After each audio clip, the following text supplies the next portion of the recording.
that the people we call our pastors, right, that they are the ones who used to service them.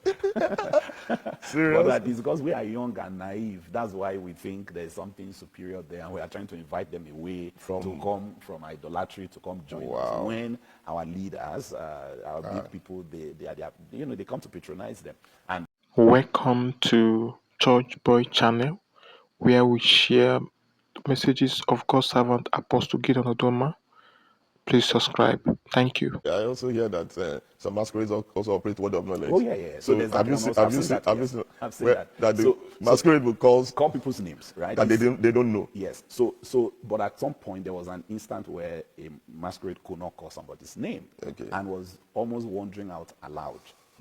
Who is this girl that I cannot call her name? Who is this girl that I cannot call her name? Apparently the girl was a Zionite, a believer, right? So it looked like in the spirit, this person was not accessible. He couldn't scan just the blood. Yes.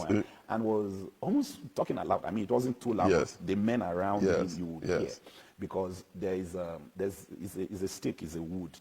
Just like chewing sticks that we use in the village. Yes. That's what many times they use for the kind of word of knowledge thing they do. So he puts it in his mouth while he's in the attire of the master. Sorry to interject. So that means it is quite possible that certain false prophets, this might be the way they of course we know that there's word of knowledge in the church. By the Holy Spirit. Yes. But then at the same time, if because Jannes and Jambres in Moses' time, they performed almost equivalent miracles by occultic means. Yes, so in this instance, perhaps we're not saying that every church, not at all. But this might be real. This might be the device. Yes. There's I've lived long enough in some of those places to have seen these kinds of things happen. It's even the reason sometimes, because I also did a lot of rural evangelism and missions in the village. And sometimes you go to some places, you preach to a traditionalist or a herbalist or a diviner, and they look at us because we're also young, and they said we're just being deceived that the people we call our pastors, right, that they are the ones who used to service them. Serious? But that is because we are young and naive. That's why we think there's something superior there, and we are trying to invite them away to come from idolatry to come join us. When our leaders, our big people, they come to patronize them. And there's been instances where people have been exposed like that. Sometimes they use soap, sometimes it's like that chewing stick. So normally the way the chewing stick thing works in that part of the world is you when they do the incantation and all that, you can just put it, either you leave it in your mouth for the masquerade guy because you can't see them, so they can just have a small stud of a stick in the mouth.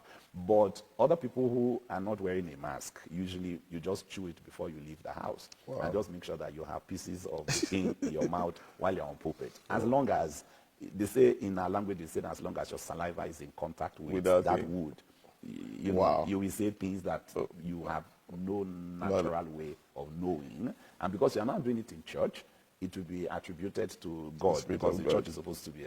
So when it happens in a shrine, everybody knows that, okay, maybe this is something else. But if you are doing the same thing in church, people naturally think it's church. And we've seen that happen here and there, which precisely was the reason why, for instance, when I was becoming born again, I said, if these kinds of things exist in this realm, then it must be a counterfeit of an original. And there's no reason, therefore, to not strive to have the original if people are pressing into darkness and they are able to do this. Because I saw, like, the whole consulting of the dead, it took me a while to really believe, but I was seeing it. I couldn't deny what my eyes were seeing. And I saw that again and again, and I'm like, wow.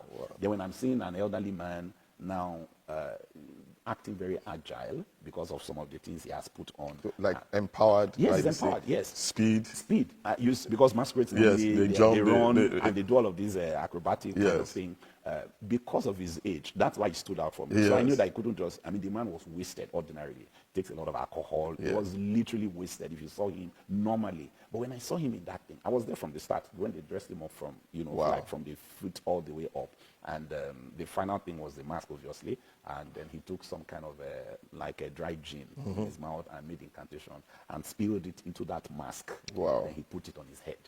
And it was like a completely different person. Like, the closest thing I would say when I became a Christian was like, when I remember those things, I'm remembering Samuel telling Saul that the Spirit of God will come upon you. And you will be turned to another man. You will prophesy and you will be turned into another man. It was literally another man. Wow. Yes, that I saw in that thing. And I was young, so you can imagine how much impression yes. this made on me to say, wow, there really is something going on behind the scenes.